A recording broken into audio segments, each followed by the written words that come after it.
평안하셨습니까? 오늘은 어버이날입니다. 어버이가 계셨기 때문에 여러분들이 계신 겁니다. 영적으로도 하나님께서 우리를 만들어 주셨기 때문에 우리가 존재하는 것입니다. 오늘은 영육간에 어버이께 순종하는, 마음을 굳게 하는 그런 한 주간 되시기 바랍니다. 부자 되기에 애쓰지 말고 내 사사로운 지혜를 버릴지어다. 부자 되는 것은 하나님의 고유 권한이에요. 인간이 하기 힘들어요. 물론 인간이 열심히 노력하면은 얻을 수는 있어요. 그러나 하나님께서 함께 해주시지 않으면 재물도 다 날아가 버립니다.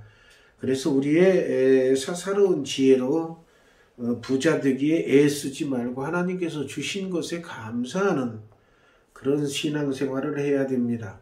정령이 재물은 스스로 날개를 내어 하늘을 나는 독수리처럼 날아가리라. 재물은 가만히 있는 것이 아니고 날아다니는 거예요. 그렇기 때문에 내 손에 재물이 있을 때 그것을 하나님이 기뻐하시는데 선한 일에 쓰도록 해야 됩니다. 그러면 자꾸 재물이 와서 쌓여. 그러나 그 재물로 내 욕심만 채리는 데 쓰면 재물은 독수리가 날개치며 날아가는 것처럼 날아가 버립니다.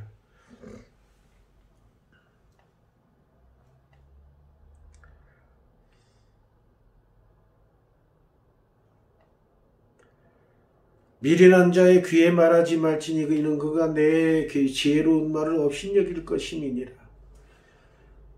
미련한 자의 귀에 말하지 말라.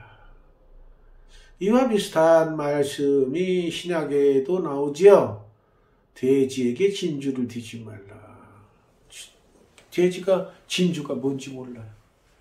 즉 하나님의 말씀을 전하는데 그들이 마음의 문을 열지 않고 있을 때는 그 하나님의 말씀, 귀한 말씀이 들어가지 않아요. 여기 이런 표현이야. 미련한 자에게 말하지 말지니는 그가 내 지혜로운 말을 업신여길 것이니. 하나님의 말씀을 업신여기는 결과가 출해돼요. 그와 또 비슷한 예가 4가지 밭에서 나오죠. 하나님의 말씀을 뿌렸더니 어떤 씨앗이죠. 씨앗이 말씀입니다. 어떤 말씀은 씨앗은 길가에 떨어져서 새가 주워먹어 버렸고, 돌짝밭에 떨어지니까 싹은 트나 뿌리에 흙이 없으니까 말라 죽어버렸고, 가시밭에 떨어지나 자랐는데 가시 때문에 더 자라지 못하고, 옥토에 떨어진 씨앗은 결실하여 30배, 60배, 100배의 결실을 한다. 그러니까 옥토에 씨앗이 떨어져야 결실을 해. 즉 옥토에 하나님의 말씀이 떨어져야 결실을 해. 즉 옥토라는 것은 하나님의 말씀을 기쁘고 감사하게 받아들이는 마음밭을 가리킵니다. 여러분들은 모두 옥토가 되시기 바랍니다. 그런데 옥토라고 본인은 생각하는데 그렇지 못한 옥토들이 많이 있죠. 어떤 옥토들이냐면은 가시덤불과 옥토의 중간에 또 하나 있어. 그건 뭐냐면은 하나님의 말씀을 지 자신이 취사선택에 하나님의 말씀을 듣다가 자기에게 맞지 않으면 안 받아들이고, 하나님께서 주시는 말씀이 자기 마음에 들면 받아들이는 게, 이거는 옥토와 가시덤불의 중간에 위치해 있어서 매우 위험한 상황입니다.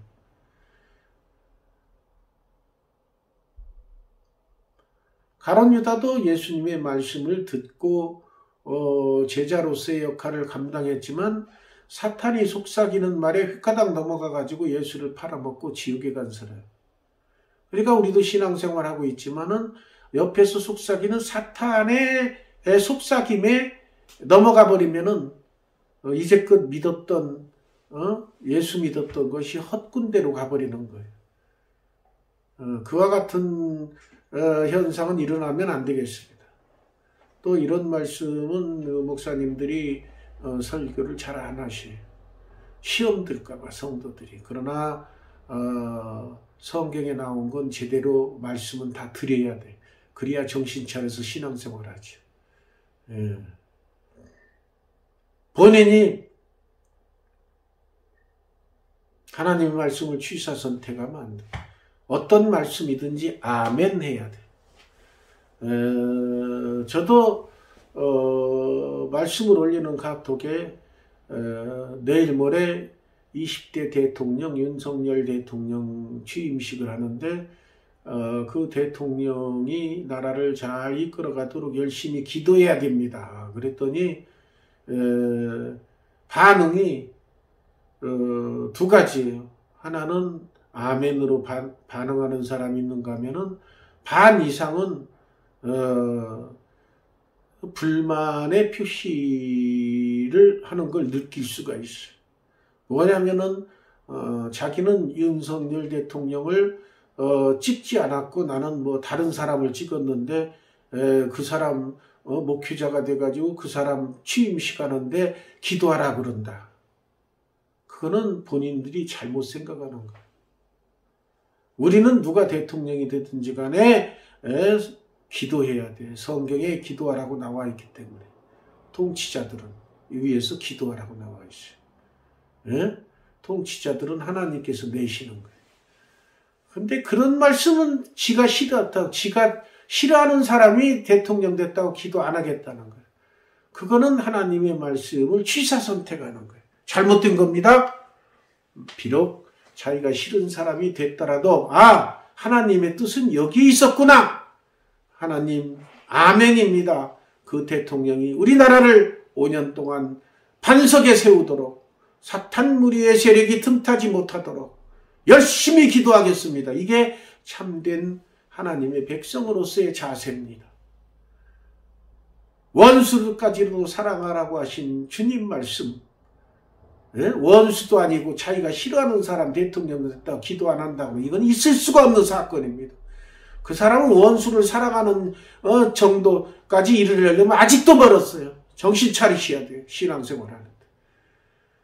솔직히 우리는 북한에 있는 김정은을 위해서도 기도해야 돼요. 예수 믿고 구원받게 해달라고. 원수까지도, 우리를 괴롭히는 자까지도 위해서 기도할 때에 하나님의 자녀가 되는 그런 수준에 올라가는 거예요. 우리가 신앙생활할 때 내가 좋은 것만 따라서 하고 내가 싫어하는 거는 안 하고, 이거는 잘못된 신앙생활입니다. 하나님께서 하라는 거는 내가 싫더라도 아멘 하고 받아들이는 것이 하나님의 자녀로서 하나님을 섬기는 신앙인으로서 해야 할 일인 것입니다.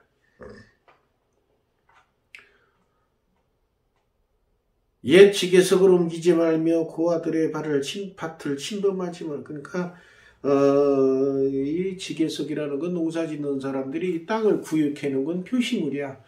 그래서 몰래 사람들 없을 때 그 지계석을 땅이 더 넓어지도록 옮긴다고 하면 그거는 나쁜 일이니까 하지 말라고 하면 속이는 일.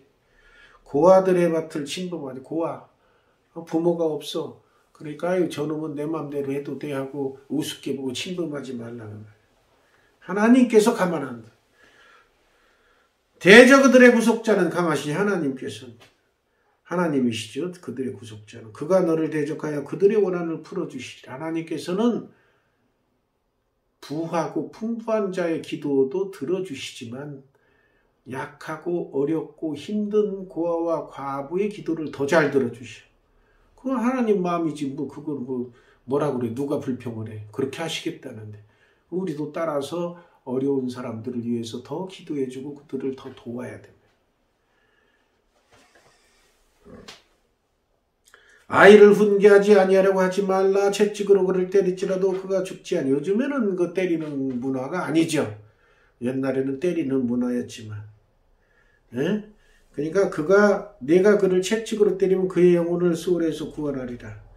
그러니까 신앙생활 제대로 안 하면은 혼내줬어요. 옛날에는. 저도 맞았지요. 어쩌다 교회 한번 안 가면은 어떻게 알고 휘추리로 때리고 그러셨죠. 그 시절에는 문화가 때리는 문화죠. 지금은 때리는 문화가 아니에요. 그러니까 열심히 기도해줘요. 내 아들아, 만일 내 마음이 지혜로우면 나 곧 내 마음이 즐겁겠고, 부모의 마음, 아들이 지혜롭게, 자녀들이 지혜롭게 살아가면 부모 마음이 흡족하고 기쁘죠. 만일 내 입술이 정직을 말하면 내 속이 유쾌하리라. 정직한 사람. 하나님께서 기뻐하셔요. 정직한 사람. 내 마음으로 죄인의 형통을 부러워하지 말고. 솔직히 우리가 어려서 살 때에 힘들고 가난했을 때는 예수 안 믿는 사람들이, 부자들이 잘 먹고 잘 사는 거 보면 참 힘들었어요. 야, 예수 믿으면 잘 산다고 하는데 예수 안 믿는 저 집은 저렇게 잘 살아. 그렇지만 예수 믿는다고 다 잘 사는 건 아니에요. 예수를 믿어도 부지런히 일하고 아끼고 절약하고 그래야 부자 되는 거예요. 심은 대로 거두게 하셔요. 예수 믿는 집안에도 예를 들어서 술 먹는 사람이 한 분 있다.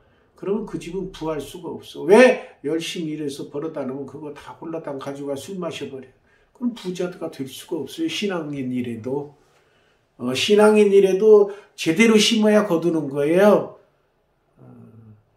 예수 믿는다고 뭐 그냥 가만히 앉아서 누워서 맨날 빈둥거리며 일도 안 하고 있으면 부자 돼요? 안 됩니다. 예수 믿어도 열심히 부지런히 일하고 아껴 쓰면서 일하고 신앙생활 잘해야 부자가 되는 거예요. 그래서 우리가 우리 마음으로 죄인의 행동을 부러워하지 말고 항상 여호와를 경외하는 삶을 살아야 됩니다. 정령이 내 장래가 있겠고 내 소망이 끊어지지 아니하리라. 내 아들아 너는 듣고 지혜를 얻어 내 마음을 바른 길로 인도할지니라.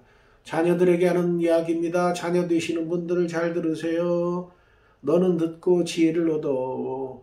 육의 부모님께서도 지혜로운 말씀을 해주시지만 영적인 부모님이신 하나님께서도 지혜로운 말씀을 주십니다. 그 지혜로운 말씀은 성경에 다 쓰여 있습니다.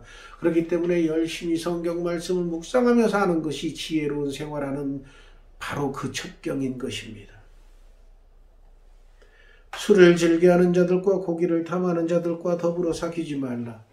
술을 즐겨하는 자들과 사귀면 자기 할 일도 잊어버리고 해야 할 일도 잊어버리고 같이 어울려 술 마시고 정신이 줄 놓아버리면 그러면 부자가 될 수가 없죠. 맨날 가난하고 구걸하고 곤경에 처합니다. 술 취하고 음식을 탐하는 자는 가난해질 것이 나오잖아요. 잠자기를 즐겨하는 자는 헤어진 옷을 입을 것이니라. 술 취하고 음식을 탐해. 그러면은 가난해지. 맨날 술만 먹지 않잖아요. 술하고 안주하고 술하고 음식하고 같이 먹는데 버는 것도 없이 일도 안 하고 술하고 안주하고 먹어보세요. 가난해질 뿐이죠. 일해야 될 시간에 술 먹고 앉았으니 어떻게 부자가 됩니까? 말도 안 되죠. 근데 그런 사람들이 많아. 요즘은 좀 변화돼서 정신 차린 사람들이 많지만 옛날에 그런 사람들 많았어요.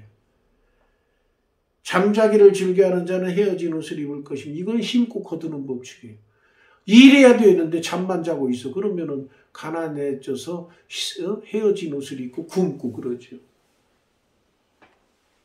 너를 낳은 아비에게 청종하고 내 늙은 어미를 경외하지 말지니라. 부모에게 순종하라 그 말이에요. 부모에게 순종하는 자는 잘 살게 됩니다. 왜요? 부모가 자식 보고 잘못된 길로 가라고 하지 않습니다. 착하게 살라고 좋은 길 가라고 부지런하라고 자꾸 얘기해 줍니다. 그러면 자식이 잘 될 수밖에 없죠. 진리를 사되 팔지는 말며 지혜와 훈계와 명철도 그리할지니라. 항상 가지고 있으라 그 말이에요. 진리 하나님의 말씀을 항상 마음속에 간직하고 지혜, 훈계, 명철도 항상 간직하면서 살아라 그 말이에요. 의인의 아비는 크게 즐거울 것이요 지혜로운 자식을 낳은 자는 그로 말미암아 즐거울 것이다. 의인의 아비는 크게 즐거울 것이요. 그러니까 자녀가 의인이야. 그러면 아비가 크게 즐거워하지. 지혜로운 자식이 지혜로워. 그러면 부모도 즐거운 거예요. 그러기 위해서는 부모가 자녀에게 좋은 말로 이끌어줘야 되고 하나님 말씀으로 살도록 교육을 시켜야 되고 이끌어줘야 되고 자녀를 위해서 기도해 줘야 됩니다. 그렇게 자녀에게 베푸는 것이 있어야 자녀가 좋은 길로 가고 행복한 길로 가는 거예요. 부모님이 뭐 해주는 게 있어야 돼. 진리로 이끌고 좋은 말로 이끌고 위에서 기도해주고 말씀대로 살라 하고 이렇게 자꾸 얘기해주고 기도해줘야 그 자녀가 좋은 길로 가는 겁니다. 내 부모를 즐겁게 하며 너를 낳은 어미를 기쁘게 하라. 부모가 있는 분들은 부모를 즐겁게 하십시오.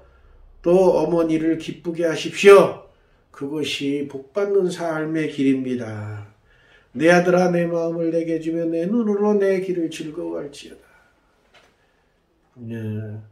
아들의 마음을 부모에게 주고 그러면은 부모는 자녀를 위해서 애쓰는 것. 대저음녀는 깊은 구덩이요 이방 여인은 좁은 함정이라. 남자들 일해야 될 시간에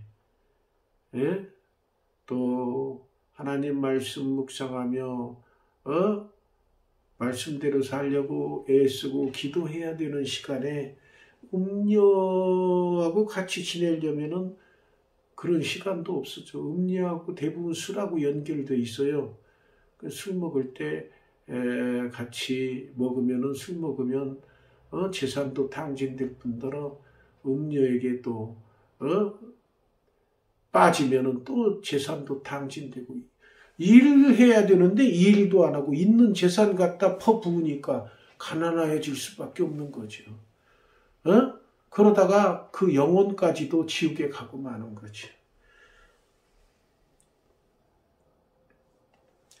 참으로 그는 강도같이 매복하며 사람들 중에 사악한 자가 많아지게 하니라. 되게 나쁜 짓을 하는 악당들하고 술하고 음료하고 연결이 많이 돼 있어요. 그들은 돈을 훔치거나 탈취하면 그 돈을 갖다 쓰는 데가 어디에 술 먹는 데 쓰고 여자들과 노는 데 써요. 악당들이 돈을 훔쳐가지고 뭐 교회에 헌금했다 이런 얘기 들어보셨어요? 절대 없어요 그런 거. 그들은 돈을 취하고 뺏고 그러면은 술 먹고 여자들하고 노는데 다 써버려요. 그러고 또 떨어지면 어떻게 해요? 또 가서 총 쏘고 칼 쏘고 해서 돈을 빼앗고 그래요. 그 사람은 말로가 어떻게 되겠어요? 뭐 지옥에 갈 수밖에 없죠. 재앙이 너게 있느냐, 근심이 너게 있느냐, 분쟁이 너게 있느냐, 원망이 너게 있느냐, 까닭 없는 상처가 너게 있느냐, 불건능이 너게 있느냐. 이런 것들은 다 술 취한 자에게 있다 그 말이야. 판단력이 흐려지니까 본능으로 행하게 되니까 술 취한 자가 이런 좋지 않은 길에 빠져버리는 거예요. 혼합한 술을 구하러 다니는 자에게 있다. 혼합한 술을 술을 혼합하면은 도수가 더 높아지고 사람이 더 취하게 된다 그러죠. 포도주는 붉고 잔에서 번쩍이며 순하게 내려가나니 너는 그것을 보지도 말지어다. 그러니까 포도주를 옛날에 이스라엘에서는 음료수로 먹었지만은 금료수로 잠깐 조금씩 먹는 거지 그것을 많이 먹으면은 이미 취해가지고 정신을 잃어버리는 거예요. 그래가지고 마침내 뱀같이 물고 독사같이 쏜다고 말해요. 또 내 눈에는 괴이한 것이 보고 술 취하면 이상하게 보이죠. 헛것이 보이고 내 마음은 구부러진 말이다. 그러니까 말을 하는데 횡설수설하고 좋은 얘기는 못하고 막 욕이나 나쁜 얘기 안 하고 그런 그 변해. 너는 바다 가운데 놓은 자 같을 것이요 도태 위에 놓은 자 같을. 그러니까 바다 위에 누워서 얼마나 위험해요. 술 취하고 정신 분별력이 없어지면 그거가 똑같은 역할을 한다고 말해요. 내가 스스로 말하길 사람이 나를 때려도 아니하고 술 취한 사람 때려도 맞아도 안 아프다 그래. 넘어져도 안 아파요. 아픈 줄을 몰라. 그래가지고 술 깨면은 넘어져서 다친 곳이 아프고 그러죠. 몰라. 본인은 그 술 취했을 때 취해니까. 나를 상하게 해도 내게 감각이 없어. 내가 언제나 깰까? 다시 술을 깨면은 또 술 먹어. 알코올 중독자의 특징이 그래요. 술 취하고 있으면 술 취한 김에 또 마시고 그러다가 쓰러져 자고 일어나서 깨면 정신 돌아오면 또 술 먹고 그래요. 중독자들이. 이런 술에 빠지시면 안 되는 것입니다. 단호하게 술을 자르시고 술은 포도주는 성찬식 때만 드시기 바랍니다.